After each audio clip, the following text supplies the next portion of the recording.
ರಾಜ್ಯ ಸರ್ಕಾರದ ಗ್ಯಾರಂಟಿ ಯೋಜನೆಗಳಲ್ಲಿ ಒಂದಾದ ನಾರಿ ಶಕ್ತಿ ಯೋಜನೆಯ ಸಂಭ್ರಮಾಚರಣೆಯನ್ನು ಶಿರಸಿ ಸಿದ್ದಾಪುರ ಶಾಸಕರಾದ ಭೀಮಣ್ಣ ನಾಯ್ಕ ಅವರು ಕೇಂದ್ರ ಬಸ್ ನಿಲ್ದಾಣದಲ್ಲಿ ಮಹಿಳಾ ಪ್ರಯಾಣಿಕರಿಗೆ ಉಚಿತವಾಗಿ ಟಿಕೆಟ್ ನೀಡುವುದರ ಮೂಲಕ ಆಚರಣೆ ಮಾಡಿದರು. ಈ ಸಂದರ್ಭದಲ್ಲಿ ಮಾತನಾಡಿದ ಅವರು, ಗ್ಯಾರಂಟಿ ಯೋಜನೆಯ ಆರಂಭದಿಂದ ಇಲ್ಲಿಯವರೆಗೂ ಸುಮಾರು 500 ಕೋಟಿ ಮಹಿಳಾ ಪ್ರಯಾಣಿಕರು ಉಚಿತವಾಗಿ ಪ್ರಯಾಣ ಮಾಡಿದ್ದಾರೆ. ಈ ಯೋಜನೆಯಿಂದ ಬಹಳಷ್ಟು ಮಹಿಳೆಯರು ತಮ್ಮ ಜೀವನವನ್ನು ಕಟ್ಟಿಕೊಂಡಿದ್ದಾರೆ ಎಂದು ಹೇಳಿದರು. ಈ ಸಂದರ್ಭದಲ್ಲಿ ಡಿಸಿ ಬಸವರಾಜ್ ಅಮ್ಮನವರ್, ಬ್ಲಾಕ್ ಕಾಂಗ್ರೆಸ್ ಅಧ್ಯಕ್ಷ ಜಗದೀಶ್ ಗೌಡರು, ಗ್ಯಾರಂಟಿ ಯೋಜನೆ ಅಧ್ಯಕ್ಷ ಸುಮಾ ಉಗ್ರಾಣ್ಕರ್ ಉಪಸ್ಥಿತರಿದ್ದರು. ವರದಿ ಅನು ನಾಯ್ಕ್, ಹೊನ್ನಾವರ.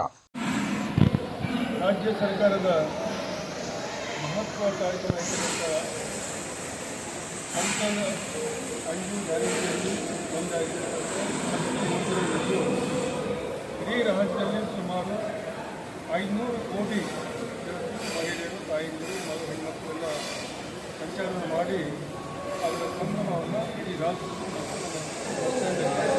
ರಾಷ್ಟ್ರೀಯ ಪೂಜೆಯನ್ನು ಮಾಡುವ ಮುಖಾಂತರ ಡ್ರೈವರ್ ಬಸ್ಸು ನಿರ್ವಹಣೆಗೆ ಸನ್ಮಾನವನ್ನು ಮಾಡಿ ಆ ಒಂದು ಹಕ್ಕನ್ನು ನಮ್ಮ ರೈತರಿಂದ ಆಚರಣೆಯಲ್ಲಿ ಪ್ರಾರಂಭಿಸಿದೆ.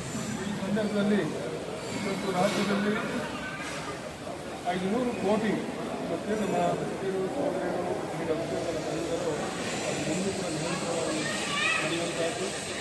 ಅದೇ ರೀತಿ ನಮ್ಮ ಕೃಷಿ ಡಿವಿಷನ್ ಇನ್ನೂ ಕೂಡ ಅದ್ಭುತವಾಗಿ ಸುಮಾರು 13 ಕೋಟಿ ಇಲ್ಲಿನ ತಾಯಿಂದರು, ಹೆಣ್ಮಕ್ಳು ಅದರ ಉಪಯೋಗವನ್ನು ಪ್ರಯಾಣವನ್ನು ಮಾಡಿರುವಂಥದ್ದು. ಈ ಸಂದರ್ಭದಲ್ಲಿ ನಮ್ಮ ಈ ಡಿವಿಷನ್ ಡಿಸಿಯವರು ಕೂಡ ನಮಗೆ ತಂದೆ ಸುಮಾರು 3 ತಿಂಗಳ ಹಿಂದೆ ಇಲ್ಲಿ ಸುಮಾರು 800 ಕೋಟಿ ರೂಪಾಯಿ ಲಾಭದಲ್ಲಿ ಇವತ್ತು 10 ಕೋಟಿ ಹೆಚ್ಚು ಲಾಭವನ್ನು ನಾವು ಮಾಡಿದ್ದು 3 ತಿಂಗಳಲ್ಲಿ ಅಂತ ಮಾತನ್ನು ಹೇಳಿದಾಗ ಸಂತೋಷ ಕೂಡ ಆಯಿತು.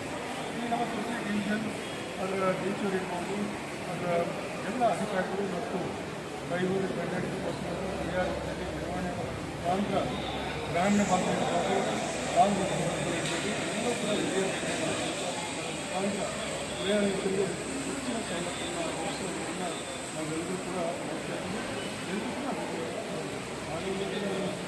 ನಮ್ಮ ಡಿಸಿಯರ್ ಇರ್ಬೋದು ಮತ್ತು ಕೆಲಸದಲ್ಲಿ ಎಲ್ಲ ಕೆಲಸ ಮಾಡ್ಕೊಂತ ಅಧಿಕಾರಿ ಇರ್ಬೋದು, ಡ್ರೈವರ್ ಸದಸ್ಯ ಇರ್ಬೋದು, ಕಾರ್ಮಿಕ ವರ್ಗ ಇರ್ಬೋದು, ಎಲ್ಲರಿಗೂ ಕೂಡ ನಾನು ಶುಭವನ್ನು ಕೋರ್ತೀನಿ.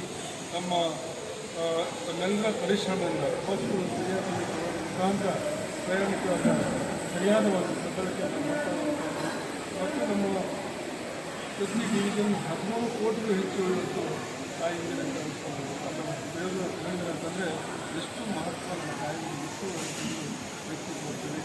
ಇವತ್ತು ವಿರೋಧ ಪಕ್ಷ ಹೇಳಿದೆ ಅನೇಕ ರೀತಿಯ ಮಾತನ್ನು ಹೇಳಿರುವಂಥದ್ದು ನಾವೆಲ್ಲರೂ ಕೇಳ್ತಿದ್ದೀವಿ. ಅವರ ಅವಧಿಯಲ್ಲಿ ಒಂದು ಬಸ್ ಹೊಸ ಬಸ್ಸನ್ನು ತಗೊಳ್ಬೇಕಾಗ್ತದೆ. ಆದರೆ ಇವತ್ತು ರಾಜ್ಯದಲ್ಲಿ ಇವತ್ತು ಸಾವಿರಾರು ಹೊಸ ಬಸ್ಸುಗಳನ್ನು ಖರೀದಿ ಮಾಡುವ ಮುಖಾಂತರ ನಮ್ಮ ಡಿವಿಷನ್ ಕೂಡ ಸಾಕಷ್ಟು ಬಸ್ಸುಗಳನ್ನು ಕೊಟ್ಟು ಒಳ್ಳೆಯ ರೂಟ್ಗಳಿಗೆ ಕೂಡ ಅವಕಾಶವನ್ನು